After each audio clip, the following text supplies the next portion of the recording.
నమస్తే, నేను Kavitha. Welcome to I dream news and నిజాలు. F-16 యుద్ధ విమానాన్ని కూల్చేసినట్టుగా ఇరాన్ అనౌన్స్ చేసింది. అందులో ఉన్నటువంటి ఇద్దరు పైలట్లలో ఒక పైలట్ పారాచూట్‌తో ఇరాన్ భూభాగంలో దిగారని, ఇంకొక పైలట్ గురించి సమాచారం లేదు అంటూ ఇరాన్ చెప్పింది. ఒకవేళ వాళ్ళని కనుక లైవ్‌గా పట్టుకొని అప్పగిస్తే భారీ నజరారాలు ఉంటాయి అనేటువంటి మాట కూడా చెప్పింది. బట్ ఈ F-16 ఫైటర్ జెట్ కూలిపోవడానికి సంబంధించి అమెరికా కానీ, డొనాల్డ్ ట్రంప్ కానీ ఇప్పటిదాకా ఎందుకు ప్రకటన చేయలేదు? 5వ వారం కంప్లీట్ అయిపోయి 6th వీక్‌లోకి ఎంటర్ అయిన తర్వాత నెక్స్ట్ ఏంటి? మనతో పాటుగా ఉన్నారు సీనియర్ జర్నలిస్ట్ సురేష్ కొచ్చాతిల్ గారు. సార్ నమస్తే. సో ఈ రోజుకి చూసుకుంటే 5th వీక్ కంప్లీట్ అయిపోయింది. 6th వీక్‌లో కూడా ఎంటర్ అయిపోయిన తర్వాత ఇరాన్ నుంచి వస్తున్నటువంటి న్యూస్ చాలా పెద్ద న్యూస్. అమెరికాకు చెందినటువంటి F-16లను కూల్చేశాము, పారాచూట్ సహాయంతో పైలట్స్ దిగారు, ఇరాన్లో ఉన్నారు అనేది. ఇది నిన్న రాత్రి జరిగింది, అంటే ఇరానియన్ టైం డే టైంలో జరిగింది. ఒక F-16 ఎయిర్క్రాఫ్ట్ని, F-16E ఎయిర్క్రాఫ్ట్ని ఇరాన్లో ఉన్న యాంటీ ఎయిర్క్రాఫ్ట్ ఫైర్ అని చెప్పలేము, it looks like a shoulder held missile fire చేశారు. దాంతో ఇట్ హిట్ ద ఎయిర్క్రాఫ్ట్. దాంట్లో ఉన్న ఇద్దరు, ఒకరు pilot and the second was a tactical officer. Fire చేస్తారు, వాళ్ళు ఫైరింగ్కి కూర్చుంటారు. దాంట్లో the pilot does not fire the weapon. Okay, single engine అంటే పైలట్ చేస్తారు, కానీ దీంట్లో డబుల్ ఇంజిన్ ఉంది and it's a double seating aircraft. So ఇద్దరు ఉంటారు, ఒకరు pilot and one one is a gunner or usually a tactical officer. So ఈ second person is missing. First పర్సన్ని ఎజెక్ట్ చేస్తారు. రెండు మీకు తెలిసి ఉంటుంది, ఎయిర్క్రాఫ్ట్లో, మిలిటరీ ఎయిర్క్రాఫ్ట్లో, స్పెషలీ ఫైటర్ ఎయిర్క్రాఫ్ట్ ట్రాన్స్పోర్ట్లో ఛాన్స్ లేదు. మనం చూసాం, అమెరికాది ఒక రీఫ్యూలింగ్ ట్యాంకర్ కూలిపోయి 6 మంది చనిపోయారు. There is no we can escape it. అది లైక్ ఎ రెగ్యులర్ ఎయిర్క్రాఫ్ట్ అది. కానీ ఫైటర్ ఎయిర్క్రాఫ్ట్లో అడ్వాంటేజ్ ఏంటంటే you have ejection button next to your seat. మీరు aircraft completely out of control అయిపోతే you press the ejection button. దాంతో ఏమవుతుందంటే ఆ పైన ఉన్న కెనోపీ ఓపెన్ అవుతుంది and you get thrown into the thing. It is like rocket taking out 26 times gravity. అంత ఫోర్స్తోని మిమ్మల్ని ఎజెక్ట్ చేస్తుంది, ఎందుకంటే aircraft is going out of control. So ఎప్పుడు ఎయిర్ ఫోర్స్లో మన దగ్గర కూడా ఏం నేర్పిస్తారంటే try and rescue the aircraft. కానీ ఎయిర్క్రాఫ్ట్ కన్నా ఎక్కువ విలువ మీ జీవితం. మీకు ఒక పైలట్ని ట్రైన్ చేసి ఒక లెవెల్ దాకా, ఒక వింగ్ కమాండర్, స్క్వాడ్రన్ లీడర్ లెవెల్కి తీసుకొచ్చే కోట్లు ఖర్చు అవుతుంది. సో యువర్ లైఫ్, ఎయిర్క్రాఫ్ట్ పోతే పోయింది, కానీ you can buy a new aircraft. But చనిపోతే మీతోని మీ ఎక్స్పీరియన్స్ కూడా పోతుంది. అండ్ మోర్ ఇంపార్టెంట్లీ మీ మీద ఖర్చు పెట్టిన డబ్బులంతా వేస్ట్ అవుతుంది. చాలా expensive. So you're asked to eject. హెలికాప్టర్లో ఎజెక్షన్ లేదు. హెలికాప్టర్ ఆల్సో ఒక రాయి పడేటట్లు పడుతుంది కింద. దానికోసం అరుణాచల్ ప్రదేశ్ కానీ మిగతా చోట్ల మీరు చూస్తుంటాం. మొన్న కూడా ఒక సుఖాయ్ రాజస్థాన్, ఇక్కడ అరుణాచల్ ప్రదేశ్ వైపు వీ లాస్ట్ వన్ Su-57. దాంట్లో they could not unfortunately eject. ఏమైందో తెలియదు. రాత్రిపూట ఒక ట్రైనింగ్ ఫ్లైట్ ఉండేది. సో ఒక్కొక్కసారి ఎజెక్ట్ చేస్తారు, ఒకసారి చేయరు. పైలట్స్ ఏం చూస్తారంటే ఎప్పుడు మీరు ఎస్పెషల్లీ ఒక ఏం చెప్తారు, హ్యూమన్ హ్యాబిటేషన్ ఉన్న ప్లేస్ మీద, ఒక సిటీ లాంటి హైదరాబాద్, మాకు ఎప్పుడు భయం. మా ఇంటి దగ్గర పొద్దున 6 గంటలు కాగానే మొదలవుతుంది. మా దగ్గర హండిగల్ నుంచి ఉన్న ఫిక్స్డ్ వింగ్ ఎయిర్క్రాఫ్ట్ ట్రైనింగ్ వాళ్ళది. మా పైనుంచి చాలా సౌండ్లో వెళ్తూ ఉంటాం, ఒకరి తర్వాత ఒకరు. రాత్రిపూట కూడా అంతే. వెరస్ హకీంపేట్లో హెలికాప్టర్ ట్రైనింగ్ నడుస్తుంది. That is not so noisy. వాళ్ళు అటువైపు వెళ్తారు, టువర్డ్స్ యాప్రాల్ కానీ షామీర్పేట్ వైపు నుంచి they go to that side of city. వీళ్ళేమో కోంపల్లి, మెడ్చల్ దానిపై నుంచి ఫ్లై చేస్తుంటారు. They trained in it, training flights అది. దాని తర్వాత they get in to the regular aircraft. ఇది ఎట్లయిపోయిందంటే మన ఒక యంగ్స్టర్ని తీసుకొని వాళ్ళని ఫ్లయింగ్ నేర్పించేటప్పుడు, ఒక స్కూటర్ నడిపిస్తున్న, ఒక బైక్ నడిపిస్తున్న ఒక యంగ్స్టర్కి సడన్లీ మీరు ఒక లంబాగ్ని ఇచ్చారు నడిపిరా అని చెప్పేసి, they cannot fathom the speed. చాలా మటుకు యాక్సిడెంట్స్ మీరు చూసుంటారు బాంబేలో కానీ మిగతా చోట్ల. ఈ యంగ్స్టర్స్ ఒక ఫెరారీ లేకుంటే పెద్ద పెద్ద లంబాగ్ని లాంటి కార్లు తీసుకెళ్ళి దే క్రాష్. ఎందుకంటే దాని స్పీడ్ అట్లా ఉంటుంది. It suddenly picks up speed అన్నమాట. సో అట్లాంటి పరిస్థితుల్లో పైలట్స్ని ఫస్ట్ నేర్పించేది ఏంటంటే you try and survive. Okay, దీంట్లో కూడా పెద్ద ఒక ట్రైనింగ్ ఉంది, సర్వైవల్ ట్రైనింగ్ ఒకటి ఉంది కవిత గారు. అది చాలా ఇంపార్టెంట్. ఈ సర్వైవల్ ట్రైనింగ్ మీద ఉంటుంది. వీళ్ళకి ఏం నేర్పిస్తారంటే మీరు ఒక ఎనిమీ టెరిటరీలో ఎజెక్ట్ అయి పడిపోద్ది. That's a most dangerous scene. ఒక ఎనిమీ టెరిటరీ. అభినందన్ మనకు తెలిసిందే, ఎగ్జాక్ట్లీ పాకిస్తాన్ సైడ్లో వెళ్ళారు, ఆయన కొట్టారు, వాళ్ళు చేస్తారు అది. ఈవెన్ మొన్న కువైట్లో ఫ్రెండ్లీ ఫైర్లో 3 అమెరికన్ F-16 కొట్టారు కువైత్ వాళ్ళు. అది తెలియకుండా కొట్టారు, ఫ్రెండ్లీ ఫైర్ అంటున్నారు, మనకు యాక్చువల్లీ ఏం జరిగింది తెలియదు, కానీ ఆల్ ద 3 పైలట్స్ ఎజెక్టెడ్. కానీ దాంట్లో ఒక పైలట్ ఎజెక్ట్ అయ్యి ఆ ఎయిర్క్రాఫ్ట్ వాళ్ళ పెరిమీటర్ బయట వెళ్ళి పడ్డాడు, ఎయిర్ ఫోర్స్ బేస్. అక్కడున్న లోకల్స్ ఏమనుకున్నారంటే ఈయనేదో ఇజ్రాయెల్ నుంచి వచ్చిన పైలట్ అని చెప్పి ఆయన కొట్టడానికి వెళ్ళారు. Then he had to clearly say no I'm American అంటే మళ్ళీ వాళ్ళు అర్థం చేసుకున్నారు అది. లేకుంటే ఫస్ట్ ఇప్పుడు ఇరాన్ కూడా ఏమంటున్నారంటే ఫస్ట్ పైలట్ని వాళ్ళు రెస్క్యూ చేశారు, చేసే ముందే వీళ్ళొక అనౌన్స్మెంట్ చేశారు టీవీలో, $50,000 మీరు పైలట్ని పట్టుకొని పోలీసు వాళ్ళకి అప్పగించేస్తే వీ విల్ పే యూ $50,000. కానీ ఇప్పుడు ఫస్ట్ పైలట్ని వీళ్ళు రెస్క్యూ చేశారు. అది ఎక్స్పెక్టెడ్, ఎందుకంటే వీళ్ళు ఎజెక్ట్ చేసి పారాషూట్తో కిందకి వచ్చినప్పుడు, అంటే ఎజెక్ట్ చేసిన తర్వాత సీట్ సపరేట్ అయిపోతుంది. ఇన్ఫ్యాక్ట్ నిన్న రాత్రి వీడియోలో చాలా మటుకు ఛానల్స్ చూపించారు, సీట్ చూపించారు పైలట్ది, మొత్తం ఆల్మోస్ట్ స్మాష్ అయిపోయింది అది. ఇట్ ఈస్ ఎక్స్పెక్టెడ్, ఎందుకంటే ఆ ఎజెక్షన్ స్పీడ్లో స్మాష్ అవుతుంది. దాని తర్వాత దే గో అప్ హెలికాప్టర్ పారాషూట్లో కిందకి దిగి వస్తారు. దిగుతున్నప్పుడే అన్నిటికంటే డేంజర్, ఎందుకంటే మీరు ఎనిమీ టెరిటరీలో దిగుతున్నారు, అక్కడ లోకల్స్ చేతికి దొరికితే మిమ్మల్ని చంపేస్తారు. సో వీళ్ళని ట్రైనింగ్ ఇచ్చేటప్పుడు ఏం నేర్పిస్తారంటే సర్వైవల్ ట్రైనింగ్, చాలా ఎక్స్పెన్సివ్ ట్రైనింగ్ అది. అంటే మీరు ఈవెన్ ఒక వారం రోజు కూడా మిమ్మల్ని ఎవరు కాంటాక్ట్ చేయలేకపోతే మీరు ఎట్లా సర్వైవ్ చేయాలి, even without taking food or water కూడా. మమ్మల్ని ట్రెక్కింగ్ టైంలో నేను యాక్టివ్ ట్రెక్కింగ్ చేస్తున్నప్పుడు 10-15 సంవత్సరాల ముందు మాకు ట్రైనింగ్ ఇచ్చిన కర్నల్ రాజీవ్ శర్మ గారు మాకు ట్రైనింగ్ ఇస్తుండే. So he's to take us to forest, Ananthagiri అట్లాంటి ప్లేస్ తీసుకెళ్ళి అక్కడ చెట్ల మీద ఉన్న ఫ్రూట్స్ని ఐడెంటిఫై చేయమంటారు. కొన్ని ఫ్రూట్స్ యూ కెన్ ఈట్, కొన్ని తినకూడదు. అట్లనే మష్రూమ్స్, కొన్ని మష్రూమ్స్ పాయిజనస్, కొన్ని ఆర్ నార్మల్. సో మీరు నీళ్ళు ఇంపార్టెంట్, అగైన్ వాటర్ చాలా ఇంపార్టెంట్.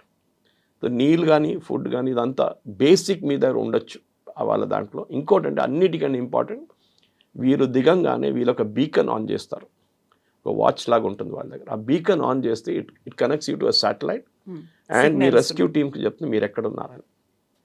ఇది చాలా వాళ్ళకి ఒక రెస్క్యూ టీమ్స్కి ఒక ఐడెంటిఫికేషన్ వస్తుంది, ఈ ఏరియాలో ఉన్నారని చెప్పి. మళ్ళీ దాన్ని రెస్క్యూ చేయడానికి స్పెషల్ టీమ్స్ ఉన్నారు. ఈ పైలట్ని ఎవరిని అందరిని పంపిస్తే కాదు. ఇన్ఫ్యాక్ట్ నిన్న Black Hawks 2 helicopters, American helicopter rescue చేయడానికి వచ్చినప్పుడు వాళ్ళ మీద ఫైరింగ్ జరిగింది, గాయపడ్డారు చాలామంది. Luckily that helicopter did not crash అంటున్నారు, అది కువైత్ వైపు ఇక్కడికి వెళ్ళిపోయింది. They were able to land అక్కడ. సో ఒక పైలట్ దొరికారు, ఒకరు దొరకలేదు. కానీ మీరు చెప్పిన మాటకి అమెరికా అంగీకరించారు. అమెరికన్ గవర్నమెంట్ అనేది Pentagon has said yes we lost 1 aircraft, we recovered 1 pilot. కానీ పీట్ హెస్గెత్ వార్ సెక్రటరీ కానీ వాళ్ళ చీఫ్ ఆఫ్ స్టాఫ్ ఆయన దానికి ఏం మాట్లాడలేదు. ప్రెసిడెంట్ ట్రంప్ అయితే అసలు మాట్లాడలేదు. నేను రాత్రి నుంచి చాలా మటుకు ఎమర్జెన్సీ మీటింగ్స్ నడుస్తుందంట ప్రెసిడెంట్ ట్రంప్ వైట్ హౌస్లో. ప్రెసిడెంట్ ట్రంప్ యూజువలీ ఫ్రైడే రోజు ఫ్లారిడాకి వెళ్ళిపోతారు, మారాలాగోకి వెళ్ళిపోతారు, గోల్ఫ్ ఆడడానికి ఆయన ఇంటికి వెళ్ళిపోతారు. ఆయన ఇవాళ వెళ్ళలేదు, అక్కడే ఉన్నారు, వైట్ హౌస్లో ఉన్నారు. ఎందుకంటే ఈ పైలట్ సంగతి తెలియదు మనకి. ఇది చాలా ఎంబరాసింగ్ ఎక్కడైతుందంటే కవిత గారు, ప్రెసిడెంట్ ట్రంప్ ఏం చెప్పారు మొన్న స్పీచ్లో, we are completely decimated Iran. Iran దగ్గర ఏం లేదు, యాంటీ ఎయిర్క్రాఫ్ట్ గన్ లేదు, రాడార్ లేదు, ఏం లేదు. అప్పుడు చెప్పండి, రాడార్ లేనప్పుడు వీళ్ళకి F-16 వస్తుందని ఎట్లా తెలిసింది? వాళ్ళ దగ్గర ఇప్పుడు కూడా ఉంది. ఇన్ఫ్యాక్ట్ ఇవాళ న్యూయార్క్ టైమ్స్ ఒక ఆర్టికల్లో చాలా క్లియర్గా రాశారు, ఇరాన్ దగ్గర ఉన్న ఆయుధాలు కానీ వాళ్ళ రాడార్ కానీ వాళ్ళ యాంటీ ఎయిర్క్రాఫ్ట్ సిస్టమ్ కానీ ఆల్మోస్ట్ 35-40% ఇంటాక్ట్ ఉంది, ఇంత బాంబింగ్ జరిగిన తర్వాత. అదే ఈ ఎయిర్క్రాఫ్ట్ మీద జరిగిన దాడికి చాలా పెద్ద కారణం. And I think it's a big embarrassing moment ట్రంప్కి. దానికోసం ఆయన మాట్లాడలేదు. ఇంతకు ముందు కూడా F-16 కాదు, F-13 F-35 ఇలాంటివన్నిటిని కూల్చేస్తామని ఇరాన్ చెప్పినప్పటికీ కూడా అప్పుడు దాన్ని కాదు అనే మాట కండెమ్ చేసింది. బట్ ఈసారి అసలే మాట్లాడట్లేదు అనుకున్నప్పుడు ఏదో జరిగింది అనేది ఉంది. బట్ ఇజ్రాయిల్ ఏం చేస్తోంది అనేది కూడా బయటికి తెలియట్లేదు, అమెరికా ఏం చేస్తుంది అనేది తెలియట్లేదు. బట్ ఇరాన్ ఈజ్ స్ట్రాంగ్గా అలాగే ఉంది. ఇన్ఫాక్ట్ F-35 కొట్టిందని అమెరికా వాళ్ళు అంగీకరించారు. Pentagon said yes we got hit, CENTCOM వాళ్ళు అన్నారు, సెంట్రల్ కమాండ్ అన్నారు yes aircraft got hit but pilot managed to land the aircraft. ఎక్కడ? అది కువైత్ ఉండొచ్చు, బహ్రెయిన్, వాళ్ళ అన్నిట్లో వాళ్ళకి బేసెస్ ఉన్నాయి. పక్కన ఇరాక్లో కూడా బేస్ ఉంది వాళ్ళకి. సో ఎక్కడైనా దిగుంటారు వాళ్ళు. ఈ aircraft flies at twice the speed of sound, thrice the speed of sound. So వాళ్ళకి 500 కిలోమీటర్లు అంటే వాళ్ళు ఒక 10 నిమిషాలు 5 నిమిషాలు వెళ్ళిపోతారు. నథింగ్ ఫర్ దెమ్ అనమాట. అండ్ నెక్స్ట్ ఎయిర్ ఫీల్డ్ ఎక్కడ ఉంటుంది, వాళ్ళకి ఎప్పుడు ఫ్లై చేసే ముందు they have emergency air fields to land. Regular వాళ్ళది ఉంటుంది. మొన్న మీకు గుర్తుంటుంది కవిత గారు, ట్రివాండ్రం ఎయిర్పోర్ట్లో, తిరువనంతపురం ఎయిర్పోర్ట్లో ఒక బ్రిటిష్ F-35 వచ్చి దిగింది. ఆల్మోస్ట్ ఒక 45 డేస్ 45 డేస్ అక్కడ ఉంది. దాన్ని ఫస్ట్ వాళ్ళు అన్నారు వెదర్ ప్రాబ్లం అన్నారు, తర్వాత ఇంజిన్ ప్రాబ్లం అన్నారు, తర్వాత హైడ్రాలిక్ ప్రాబ్లం అన్నారు. మరి మొత్తం ఒక టీం రావాల్సి వచ్చింది. 25 మంది వచ్చి రిపేర్ చేసి తీసుకెళ్లారు దాన్ని. ఆ ఎయిర్క్రాఫ్ట్ టేక్ ఆఫ్ చేసింది ప్రిన్స్ ఆఫ్ వేల్స్ అని చెప్పి వాళ్ళకి ఎయిర్క్రాఫ్ట్ క్యారియర్ ఉంది, దాని నుంచి టేక్ ఆఫ్ చేశారు. అదొక ఎక్సర్సైజ్కి వచ్చింది, మలేషియా దాకా వెళ్తుంది. So it was somewhere near Cochin. ఈ ఎయిర్క్రాఫ్ట్ ఫ్లై చేస్తున్నప్పుడు ప్రాబ్లం వచ్చింది. వీళ్ళకి ఏమంటారంటే, ఒకటి మీ primary landing is in the ship, కాకపోతే మీకు 3-4 ఎయిర్ ఫీల్డ్స్ ఇస్తారు. ఇక్కడ దిగొచ్చు, ఇక్కడ దిగొచ్చు, ఇక్కడ దిగొచ్చు. అండ్ దెన్ ఈ ఎయిర్క్రాఫ్ట్లో ఉన్న మెయిన్ వాళ్ళ ఎయిర్ ఫోర్స్ ఎవరో ఉన్నారు కోఆర్డినేటర్, వాళ్ళు ఈ 3 ఎయిర్ ఫీల్డ్స్ని ఇన్ఫార్మ్ చేస్తారు. మా ఎయిర్క్రాఫ్ట్ ఇక్కడ ఫ్లై అవుతుంది, we have been designated as an emergency airfield to land, మీరు షూట్ చేయకండి. ఓకే, బికాజ్ అది ఎవరో అన్ఫ్రెండ్లీ ఎయిర్క్రాఫ్ట్ చూడంగానే we will open anti aircraft fire. So దాంతోనే వాళ్ళు దిగారు అక్కడ ట్రివాండ్రం. దీనికి ఒక కోడ్ కూడా ఉంటుంది. Okay, it's called friend or ఫో. కోడ్ ఇస్తారు, ఏదో స్పెసిఫిక్ కోడ్ ఇచ్చినప్పుడు వాళ్ళు అది అంటారు. ఇన్ఫ్యాక్ట్ నిన్న ఈ 2 హెలికాప్టర్స్ని రీఫ్యూయల్ చేసే టైంలో ఆ రీఫ్యూయలింగ్ ఎయిర్క్రాఫ్ట్ ఒక స్క్వాక్ కోడ్ ఇచ్చింది. స్క్వాక్ కోడ్ అంటే SQAWK. Squawk code is like May Day call in aircraft, civilian aircraft. Emergency అంటే యువర్ సేవర్ సోల్ టిపికలీ. అది ఎందుకు చేస్తుందో అర్థం కావట్లేదు. బట్ దాని తర్వాత అది వెళ్ళిపోయింది ట్రాన్స్పోర్ట్ ఎయిర్క్రాఫ్ట్. దాని మీద కూడా వీళ్ళు దాడి చేస్తారు. ఇన్ఫ్యాక్ట్ ఐరనీ ఏంటంటే కొన్ని అమెచ్యూర్ వీడియోలు నిన్న రాత్రి చూపించారు. దాంట్లో కొంతమంది పోలీస్ ఆఫీసర్లు గన్తో ఫైర్ చేస్తున్నారు ఈ హెలికాప్టర్ వైపు, ఆ ప్లేన్ వైపు. Anyway, that is there enthusiasm అనమాట. సో కానీ ఇది అమెరికాకి చాలా పెద్ద ఒక ఇష్యూ. నేను చెప్పాను చూడండి, సొమాలియాలో జరిగిన ఈ యుద్ధంలో ఆ యుద్ధం మొత్తం మారిపోయింది. సొమాలియాలో ఒక వార్లార్డ్ ఉండే, ఆయన అసిస్టెంట్స్ని క్యాప్చర్ చేయడానికి అమెరికా కొన్ని హెలికాప్టర్స్ పంపించారు. This happen somewhere in 93. అప్పుడు వాళ్ళ లోకల్ వార్లార్డ్స్ వాళ్ళు క్యాప్చర్ చేయడానికి అక్కడ హెలికాప్టర్ దిగుతున్నప్పుడు one of the helicopters crashed. అది ఫేమస్గా ఒక మూవీ వచ్చింది మన దగ్గర హాలీవుడ్ నుంచి, బ్లాక్ హాక్ డౌన్ అని చెప్పేసి, BLACK హాక్ HAWK డౌన్. దాంట్లో జరిగిందంటే ఈ హెలికాప్టర్ క్రాష్ కాగానే అక్కడున్న హెలికాప్టర్ ఉన్న వాళ్ళని రెస్క్యూ చేయడానికి అమెరికా ఇంకా ట్రూప్స్ని పంపించారు, ఎయిర్బోర్న్ ట్రూప్స్ని. అది పెద్ద ఒక ఫైట్ అయిపోయింది. లాస్ట్లో ఆన్ గ్రౌండ్ 18 మంది చనిపోయారు, ఒక ఆయన హాస్పిటల్లో చనిపోయారు, అమెరికన్ సర్వీస్ మ్యాన్. అది పెద్ద ఒక ఎంబరాస్మెంట్ అయింది అమెరికాకి. అది కాకుండా 90 మంది అమెరికన్ సోల్జర్స్ గాట్ ఇంజర్డ్. దాంతోనే అమెరికా సొమాలియా యుద్ధం వద్దు, మేము బంద్ చేసేస్తున్నాం దుకాణం అని చెప్పి అక్కడి నుంచి వెళ్ళిపోయారు. ఇక్కడ కూడా ఇప్పుడు ఈ ఇన్సిడెంట్తోని ఏదైనా ఒక మేజర్ ట్విస్ట్ జరగవచ్చా అని అందరు అడుగుతున్నారు ప్రశ్న. Everybody is talking Somalia. ఇవాళ మీరు ఏ అమెరికన్ ఛానల్ అయినా ఓపెన్ చేయండి, అందరు మాట్లాడుతున్నదే is this black hawk down. ఎందుకంటే ఒక F-35ని కొట్టడం అనేది అబ్సల్యూట్లీ ఇంపాసిబుల్.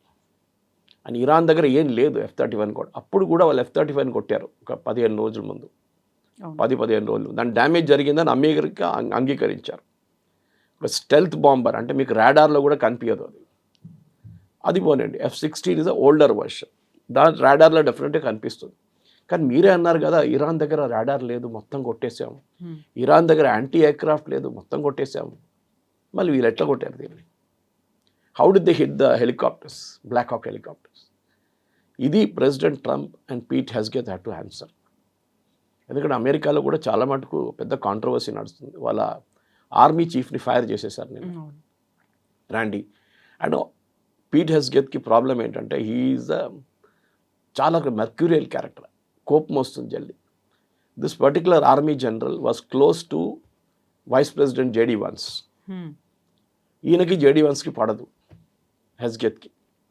కావాలని చెప్పి ఈయన ఫైర్ చేశారు, because he cannot do anything to vice president. ఈయన ఫైర్ చేసి పడేశారు. ఎనీవే, అది వాళ్ళ ఇంటర్నల్ పాలిటిక్స్. దీనికన్నా ముందు కూడా ఆల్మోస్ట్ ఒక 5 మంది అడ్మిరల్స్ని, ఎయిర్ ఫోర్స్ చీఫ్ని, ఆర్మీ చీఫ్ని ఫైర్ చేశారు ఒక 6 నెలల ముందు.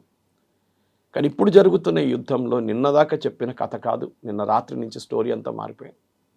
ఇప్పుడు అందరూ ఏమంటున్నారు, we are praying for the pilot, the second person in the aircraft, officer ఒకరు. పైలట్ అయితే రికవర్ అయిపోయారు, మళ్ళీ ఈయన సంగతి ఏంటి? ఇది ఈ వార్ మనం ఎప్పుడు అడుగుతాం. ప్రెసిడెంట్ ట్రంప్ అంటారు చూడండి, నేను ఇది దుకాణం బంద్ చేసి వెళ్ళిపోతానని. Maybe this is the moment for him. ఒక ఎక్స్క్యూజ్ చూసి నేను వెళ్ళిపోతున్నాను, నాకు ఈ యుద్ధం వద్దు ఇంకా అని చెప్పి వెళ్ళడానికి ఒక చాలా మంచి ఛాన్స్. బట్ ఇజ్రాయెల్ ఏం చేస్తోందో అర్థం కావట్లేదు, అది బయటికి రావట్లేదు. నెతన్యాహు ఏం మాట్లాడట్లేదు, ఇరాన్ అలాగే స్ట్రాంగ్గా ఫైట్ చేస్తూనే ఉంది.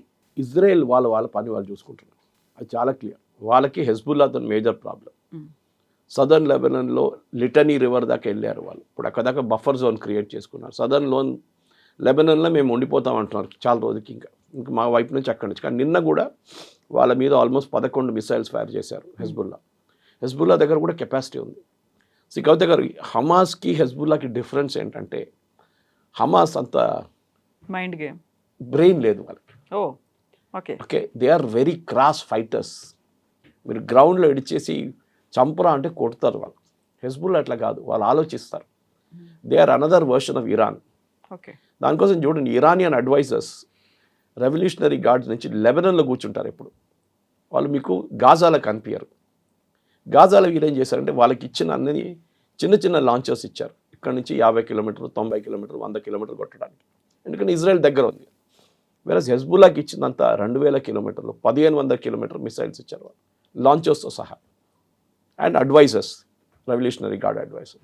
వీళ్ళిద్దరికి చాలా పెద్ద డిఫరెన్స్ ఉంది. హెజ్బుల్లాని కొట్టడానికి అంత ఈజీ కాదు. వీళ్ళు పేజర్ బాంబ్స్ పెట్టి మొత్తం హెజ్బుల్లా లీడర్షిప్ని చంపారు, మీకు గుర్తుంటుంది. దట్ మన బ్రిలియంట్ మొసాడ్ ఆపరేషన్స్. తర్వాత వీళ్ళ లీడర్ నస్రుల్లాని చంపారు బంకర్లో కొట్టి. అప్పుడు అయిపోయింది అనుకున్నాను, కాలేదు, ఇంకా హెజ్బుల్లా నడుస్తుంది. ఇజ్రాయెల్ వాళ్ళ పాలసీ వాళ్ళు ఫాలో చేస్తున్నారు. అఫ్ కోర్స్ వాళ్ళు కూడా చాలా మటుకు టైర్డ్ అయిపోయారు. ఇప్పుడు ఎన్ని సంవత్సరాలు, 3 సంవత్సరాలు అవుతుంది ఇప్పుడు యుద్ధాన్ని కొట్టుకుంటారు.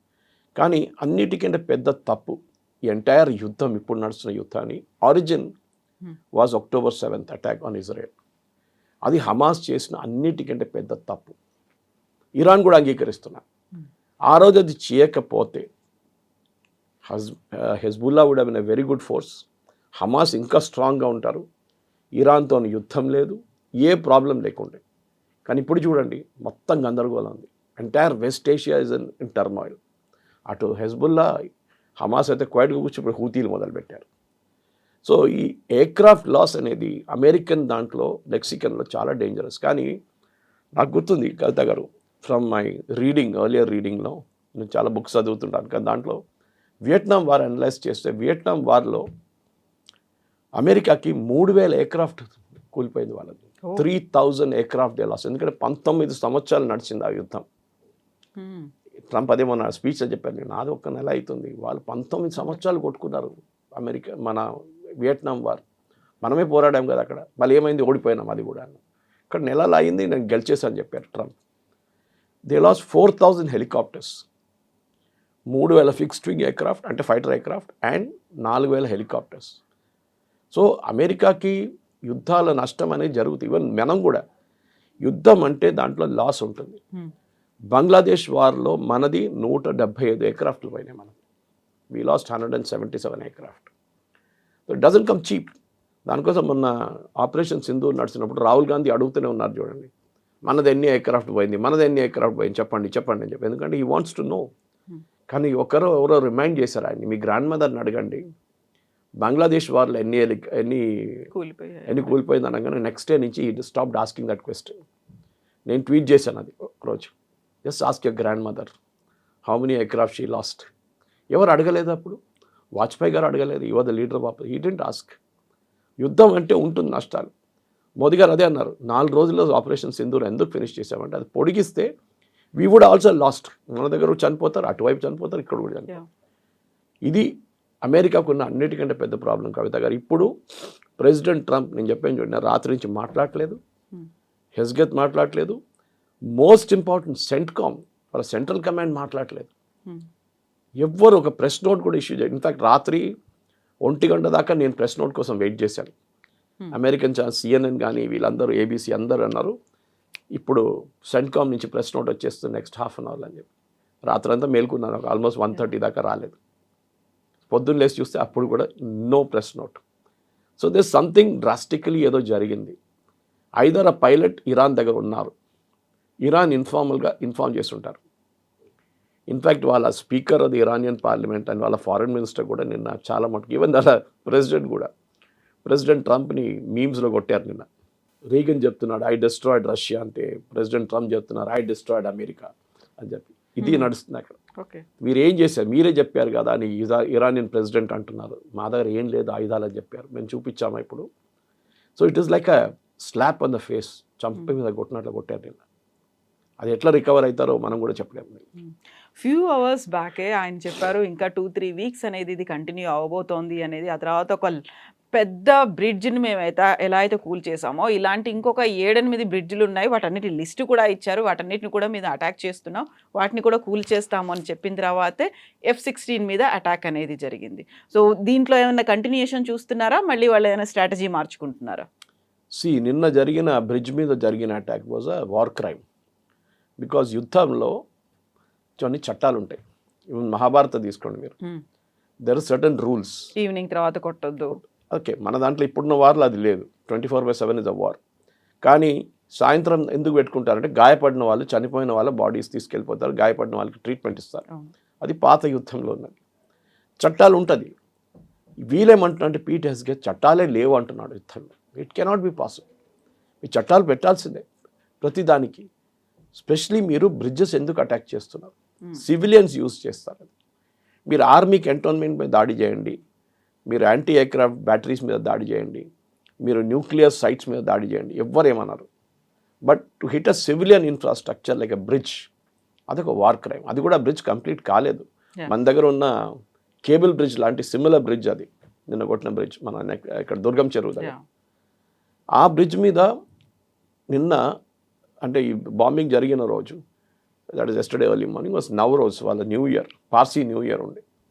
సో ఆ రోజు నేను బహుశా మీకు చెప్పుంటాను, ఎవరు ఇంట్లో కూర్చోరు అప్పుడు, వీళ్ళందరూ పిక్నిక్ లాగా బయటికి వెళ్తారు. It is considered very inauspicious to sit at home that day. వీళ్ళందరూ అయితే మన దగ్గర కూడా పార్సీ సెలబ్రేట్ న్యూ ఇయర్. వీళ్ళు వెళ్తూ ఆ టైంలో ఈ బాంబింగ్ జరిగింది. 8 మంది చనిపోయారు. దాంట్లో there was one lady who lost sister and her family total. వాళ్ళ ఇల్లు దాని కింద ఉండే, బ్రిడ్జ్ కింద. ఇజ్రాయెల్ అండ్ యుఎస్ చేసిన ఈ దాడికి, కంబైన్ దాడిలో డెఫినెట్గా ఒక వార్ క్రైమ్ జరిగిందని యుఎస్లో ఉన్న సెనేటర్స్ అంటున్నారు, డెమోక్రాటిక్ సెనేటర్స్ అంటున్నారు. సరే మీరు ఎప్పుడైనా ఎలక్ట్రిసిటీ మీద కొట్టకూడదు, వాటర్ రిసోర్స్ మీద కొట్టకూడదు, బ్రిడ్జెస్ మీద కొట్టకూడదు, ఇదంతా సివిలియన్స్ యూజ్ చేస్తారు. సో ఇంటర్నేషనల్ లెవెల్లో దీన్ని వార్ క్రైమ్ అంటారు. అంటే యుద్ధం అయిపోయిన తర్వాత ట్రంప్ మీద కేసు పెట్టచ్చు for having committed war crimes. Trump ఏమో ఇదొక పెద్ద అచీవ్మెంట్ లాగా మాట్లాడుతున్నాడు. మేము బ్రిడ్జ్లు కూల్చేస్తాం, మేము మీ డీసాలినేషన్ ప్లాంట్స్ని కొడతాం. వీళ్ళు ఊరుకుంటారా? ఇరాన్ వాళ్ళు నిన్న ఒక పెద్ద లిస్ట్ రిలీజ్ చేశారు, 7, 8, 9 బ్రిడ్జ్లు మేము కూస్తాం. దాంట్లో one of the most important bridge is what my daughter travel the other day from Bahrain to Dammam. అంటే బహ్రెయిన్ సౌదీ అరేబియా కనెక్ట్ చేస్తున్న బ్రిడ్జ్ 24 కిలోమీటర్ ఉంది అది. It is called a causeway. అది కొన్ని ప్లేస్ ఇట్లా వెళ్ళి ఇట్లా కూడా వస్తుంది. దాంట్లో సెంటర్లో is the immigration check point Saudi Arabia and బహ్రెయిన్కి. మీరు దాన్ని కొట్టారనుకోండి, దాని ఇంపాక్ట్ ఏముంటుంది. 90,000 మంది యూజ్ చేస్తారు ఆ కాజ్వే ఎవ్రీడే. ఒకటే చెప్తాను, then there is Dubai and Abu Dhabi connect చేస్తారు. కాజ్వే అది ఒక హైవే ఉంది, బ్రిడ్జ్ ఒకటి ఉంది, I think it's King Zayed's name it is. అది కూడా కొడతా అంటున్నారు ఇరాన్. అప్పుడు ఆలోచించండి డ్యామేజ్ ఎంత జరుగుతుంది. నిన్న ఒక desalination plant, Kuwait desalination plant మీద అటాక్ జరిగింది, కానీ ఇరాన్ దాన్ని ఖండించారు సర్ప్రైజింగ్లీ. మేము చేయలేదు, ఇది మా వైపు నుంచి జరగలేదు, ఇది ఇజ్రాయిల్ చేస్తుంటారని చెప్తున్నారు. కానీ తర్వాత తెలిసింది అది ఇరాక్ నుంచి ఎవరో మిసైల్ కొట్టారు. అక్కడి నుంచి ఇరాక్లో కూడా చాలా రెబెల్ గ్రూప్స్ ఉన్నారు, వాళ్ళు కువైత్ మీద కొట్టిన మిసైల్ అది. ఇరాన్ అంటే మాది కాదు అని కరెక్ట్, అది వాళ్ళు చెప్పింది. సో యుద్ధంలో ఎథిక్స్ అనేది చాలా ఇంపార్టెంట్. ప్రెసిడెంట్ ట్రంప్ ఏమో పెద్ద బోస్ట్ లాగా we will bomb them into stone age అంటున్నారు. ఇరానియన్ ప్రెసిడెంట్ నేను ఒక పెద్ద నోట్ ఇష్యూ చేశారు, చాలా బాగా రాశారు. ఆయన అన్నారు మా సివిలైజేషన్ 9,000 సంవత్సరాలు పాతది. Our civilization and the Persian civilization is almost same, మన హిందూ సివిలైజేషన్. మీది యుఎస్ సివిలైజేషన్ 250 సంవత్సరాలు. మీరు మమ్మల్ని అంటున్నారా స్టోన్ ఏజ్ అని? మీ గురించి ఆలోచించండి ఒకసారి అని చెప్పారు. సో ఇది I will bomb them into stone age అనగానే అక్కడున్న ప్రజల మీద చేస్తున్నారు ఇది. You are insult, you are not talking about the Iranian army, air force navy. మీరు అక్కడ ప్రజల్ని చెప్తున్నారు మీరు స్టోనేజ్కి పంపించేస్తాం మిమ్మల్ని, మీరు అక్కడే ఉండండి, మీ కేపబిలిటీ అదే, మీరు మీ లైఫ్ అదే ఉంటుందని చెప్పేసి. సో ఆ అరగెన్స్ ఉంది చూడండి, సెన్స్ ఆఫ్ అరగెన్స్, దాన్ని నిన్న F-16 కొట్టింది. అంతే, ఒక ఎయిర్క్రాఫ్టే ఉండొచ్చు, పెద్ద ఇష్యూ ఏం లేదు, కానీ ఒక్క aircraft he's created a black hawk down again. సోమాలియాలో ఆ రోజు జరిగిన 93లో జరిగిన ఆ ఇంపాక్ట్ ఈ F-16తో జరిగిందన్న. So it is going to continue అయినా ఇంకా ఈ వీక్ కూడా 6th వీక్? Yes definite. ఇప్పుడు ఐ థింక్ వీళ్ళు ఈ పైలట్ దొరికేదాకా వీళ్ళిద్దరు మాట్లాడరు. మీరు చూసుంటారు నిన్న రాత్రి నుంచి యుఎస్ ఒక్క దాడి కూడా చేయలేదు. ఫ్రమ్ ఎస్టర్డే ఈవినింగ్ ఒక్క దాడి కూడా ఏ ప్లాంట్ మీదో, ఏ బ్రిడ్జ్ మీదో, ఏ నేవల్ అసెట్ మీదో. ఇన్ఫ్యాక్ట్ ఇంకో రెండో ఎయిర్క్రాఫ్ట్ క్రాష్ అయింది కవిత గారు, వార్థోగ్ అని చెప్పి. It is not a fighter aircraft. ఈ warthog aircraft strait of Hormuz మీద కొట్టారు ఇరాన్, అది కూడా అంగీకరించారు. సెంట్కామ్ చెప్పలేదు, కానీ US government said as we lost warthog. ఆ ఎయిర్క్రాఫ్ట్ని కొట్టిన తర్వాత పైలట్ ఏం చేశారంటే కువైత్ వైపు తీసుకెళ్ళిపోయాడు దాన్ని. కువైత్ వైపు వెళ్ళగానే ఆయనకు తెలిసిపోయింది I cannot control the aircraft అని ఎజెక్ట్ చేసేసారు. సో హీ వాజ్ రెస్క్యూడ్ కువైట్లో. సో ఆలోచించండి, రెండు ఎయిర్క్రాఫ్ట్లు ఒకటే రోజు, one is a fighter aircraft, one is a normal aircraft. ఒక రీఫ్యూయలింగ్ ఎయిర్క్రాఫ్ట్ మీద కొట్టారు, రెండు హెలికాప్టర్స్ మీద కొట్టారు. యుద్ధం పెద్ద మలుపు తిరుగుతుంది ఇక్కడి నుంచి. And now America is saying Iran దగ్గర, వాళ్ళ దగ్గర ఇప్పుడు కూడా చాలా మట్టుకు వాళ్ళ కేపబిలిటీస్ అట్లనే ఉన్నాయి. మళ్ళీ మీ ప్రెసిడెంట్ ఏమన్నారు, మీ చీఫ్ ఆఫ్ స్టాఫ్ ఏమంటున్నారు, మీ డిఫెన్స్ సెక్రటరీ ఏమంటున్నారు, అండ్ ఇరాన్ దగ్గర ఉన్న కేపబిలిటీస్ ఉందని చెప్పి మీరే ఇప్పుడు చెప్తున్నారు. ఎవరు నిజం చెప్తున్నారు చెప్పండి, ఇదే అడగాల్సి. అక్కడ అమెరికన్ ప్రజలు కూడా అడుగుతున్నారు. They got tired of it. వాళ్ళ పెట్రోల్ రేట్లు కానీ, వాళ్ళ డీజిల్ రేట్లు కానీ అన్నీ పెరుగుతుంది. కవిత గారు నిన్న హీలియం గురించి అసలు మీకు చెప్పాను నేను. మన దగ్గర నిన్న ఆర్టికల్ వచ్చింది, ఐ వాజ్ సర్ప్రైజ్డ్. నేను ఇన్ని రోజులు చెప్తున్నాను హీలియం చాలా ఇంపార్టెంట్ మనకని. నిన్న ఐ డోంట్ నో అది హిందుస్థాన్ టైమ్స్లో వచ్చిందో దేంట్లో వచ్చిందో, సేయింగ్ దట్ మన దేశంలో ఉన్న చాలా మటుకు ఎంఆర్ఐ మిషన్స్ ఆగిపోయింది. ఎందుకంటే హీలియం కావాలి. Helium cools down the super magnets around this. Chip manufacturing ఆగిపోతుంది. ప్రతి ఇంపాక్ట్ ప్రతి దాని మీద ఉంటుంది. ప్రెసిడెంట్ ట్రంప్ అంటాడు నాకు స్ట్రేట్ ఆఫ్ హార్మూజ్ అని పనేం లేదు, అది మీ ప్రాబ్లం, మీ సార్ట్ అవుట్ చేసుకున్నాను. సో ఈవెన్ మ్యాక్రాన్ని ఇన్సల్ట్ చేయడం అది కూడా చాలా బ్యాడ్ టేస్ట్లో ఉండేది. ఒక మనిషి పర్సనల్ లైఫ్ని, especially president, head of state లెవెల్లో ఆయనకి వైఫ్తోనే ఏదైనా ప్రాబ్లం ఉండొచ్చు, ప్రెసిడెంట్ ట్రంప్కి లేదా, ఆయన కూడా ఉంది కదా. కానీ అదంతా బయట తీసుకొచ్చి ఏదో మీరు ఒక చిల్లరలో మాట్లాడుతుంది చూడండి, ట్యాప్ దగ్గర కొట్టుకుంటారు చూడండి, నీళ్ళ ట్యాప్ దగ్గర, అట్లా మాట్లాడుతున్నాడు. You are not suppose to talk. And French ప్రజలు ఏమనుకుంటారు, మా ప్రెసిడెంట్ ఇట్లా తిడుతున్నారు, ఈయన స్టామర్ని ఇట్లనే చెప్పారు. బ్రిటిష్ ప్రజలకు చాలా కోపం వచ్చింది. ఈయన అసలు మాట్లాడడానికి లైసెన్స్ ఉందా లేదా, లేనిపోయినట్లు మాట్లాడుతున్నారని. సో అసలు ప్రెసిడెంట్ ట్రంప్కి ఇది ఒక పెద్ద చంప మీద కొట్టిన దెబ్బ ఇది.